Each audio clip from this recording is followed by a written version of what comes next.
One more. One more. Beautiful. Good.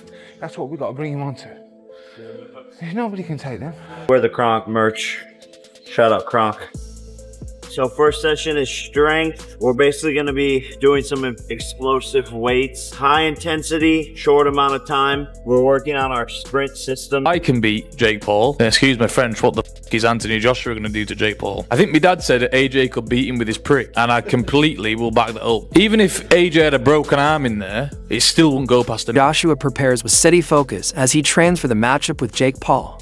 His sessions show strength work, movement drills, and calm confidence as he sharpens himself for fight night. Jake Paul is also training seriously, trying to prove he can stand with a top-level fighter.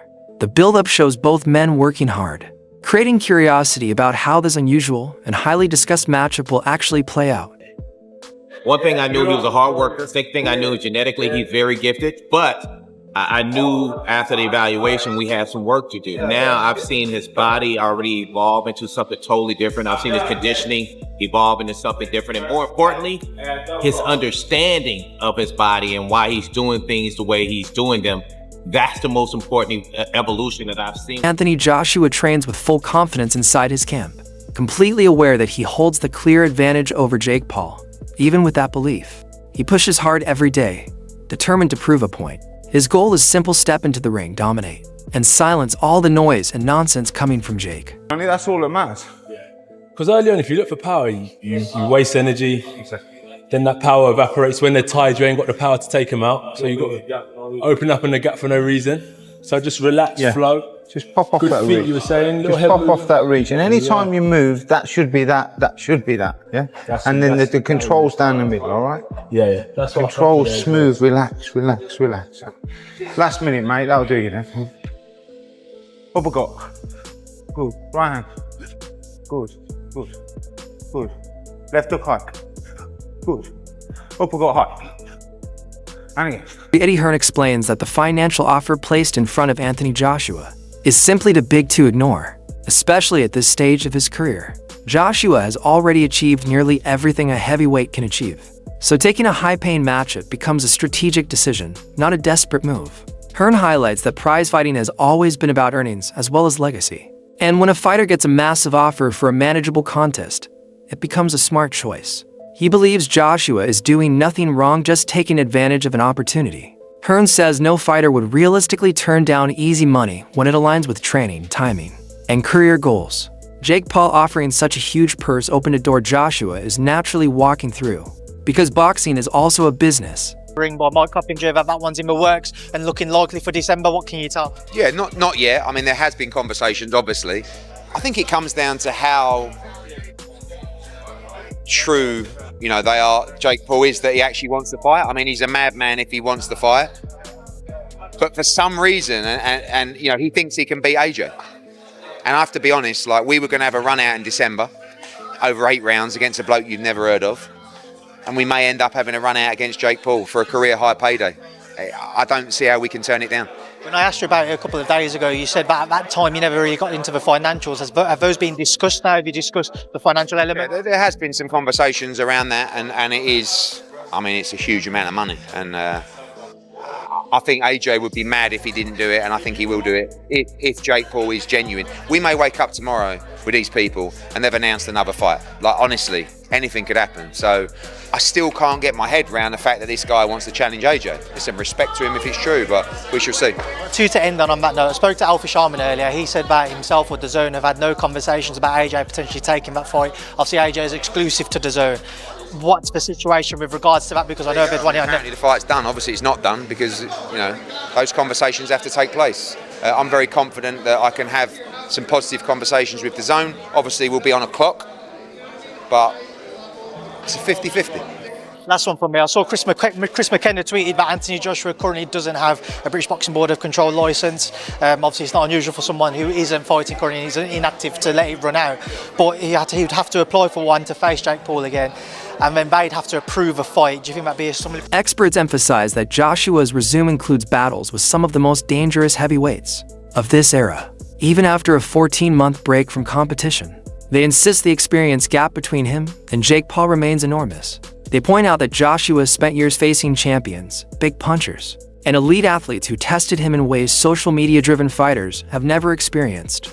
Although inactivity affects any boxer, analysts still believe Joshua's fundamentals, power, reach, and ring IQ give him a dominating advantage. They add that Joshua's previous defeat doesn't lower his standing here, because the level of competition he faced is far beyond anything Paul has seen. Their view is clear: Joshua has more than enough skill to control the fight and dominate whenever he chooses. Right? And just to clarify, I don't class Otto Wallin as a very competitive fight.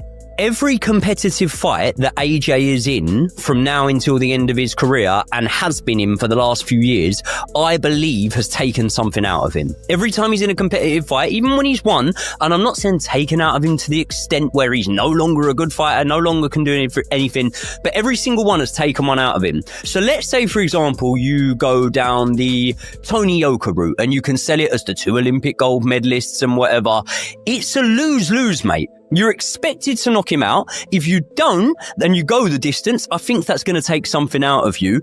I actually think that this could be better prep for a Tyson Fury fight. Not just mentally as well, because he smokes him and it looks great, and then he's confident. This is what I'm saying, right? Not just from a stylistic boxing standpoint, but from the mental standpoint of the fact that if you go in there and you smoke Jake Paul, straight away, all of a sudden, it's headline news, it's massive, and as well as that, you're coming in off the back of something that's impressive, right? We all felt like the Francis Ngannou performance was really impressive, but it wasn't followed up with an impressive performance. So it doesn't actually determine whether or not... This is worse. This is worse than that. I don't know what you're thinking, Lawrence, but the Ngannou one, you could at least say heavyweight. You could say that his pedigree. So we didn't really... While he was coming from a different kind of method of fighting, end of the day, he's still a champion.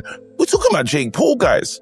Do you know what's mad? Can I just add something in before Loza jumps in? There are Americans, and I've heard them in the last 24 hours, giving Jake Paul a better chance than Francis Ngannou, saying he has the boxing experience. Francis Ngannou didn't have enough boxing experience. Because that's how Americans view, like, this whole thing. Well, no, Francis Ngannou did have more boxing experience than Jake Paul.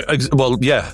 But that's what they're saying is like, Francis Ngannou had 1 fight, Jake Paul's had like 10, 12. 10 rounds, and you little say I'm licking his ass. 10 rounds of Tyson Fury, will gain you more experience than everything. Adam Catterall strongly criticizes the decision to make this a sanctioned fight instead of an exhibition. He argues that turning it into real competitive contest puts Jake Paul in a dangerous position because Joshua's natural power is on a completely different level. Catterall says exhibitions offer controlled pacing and safety, but a full fight removes those protections entirely. He doubts Paul fully understands how serious a heavyweight punch can be, especially from someone with Joshua's size, experience, and knockout ability. He questions whether entertainment value should outweigh fighter safety, and believes this matchup crosses into risky territory. His warning is simple: fans may enjoy the show, but stepping in against a true former world champion under official rules is a different world from YouTube-level bouts. Yeah. Brutal knockout against Dubois. Yeah. Not the same AJ maybe of the past. He's 36. He's got a chance to earn £70 million, maybe to add to the 150 he's already got. Why wouldn't he do it? Because why would he want to maybe for 5 or 10 million fight a Fabio Wardley who's dangerous, Itoma who's dangerous? Surely from an AJ point of view, it makes sense. Makes sense. From any fighter's point of view, it makes sense because you're in... Listen, belts don't pay your mortgage, do they? And I know he's got a lot of dough anyway, but 70 million... If someone's going to throw you 70 million quid to fight a lad that struggled and lost to Tommy Fury, you're going to take it, aren't you? Yep. So from AJ's point of view, I completely get that. From Jake Paul's point of view, you're leveraging your audience in the world of boxing and making a ton of cash fighting the former 2-time unified heavyweight champion of the world. Mate, most boxing fans would bite your hand off at that opportunity, especially if you're throwing 70 million quid in the pot as well.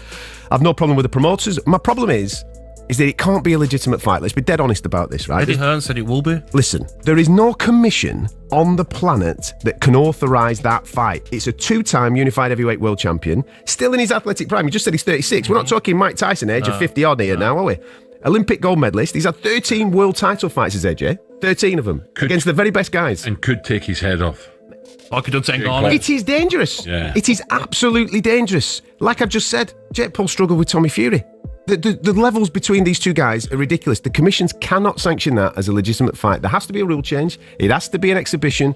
And then you can have a little bit of a move. Hold on, Gab. Let's go back to proper boxing. I'm with Cats here. You know, this is ridiculous. Big story, though. Oh, listen, because it's AJ, because it's Jake Paul, it's going to do numbers and capture. Experts say many fans have waited years to see Joshua face Tyson Fury, a matchup teased endlessly. They understand why people feel confused that instead of pursuing the long-awaited heavyweight clash, Joshua is stepping in with Jake Paul. Analysts explain that boxing politics, contract issues, and timing have repeatedly blocked the Fury fight. In contrast, the Jake Paul fight was easy to make and came with instant financial reward. They acknowledge fans' frustration, but point out that Joshua is following the path that makes sense for him right now, even though the Fury fight remains the dream. Boxing business often sends fighters in unexpected directions. Chisora adds that Joshua's power is the real story. One clean shot can decide everything. He believes Paul has never been hit by someone with Joshua's punch strength, making the outcome obvious in his eyes. His comments reflect concern and realism, reminding everyone that boxing carries serious risks when size and experience gaps are this wide.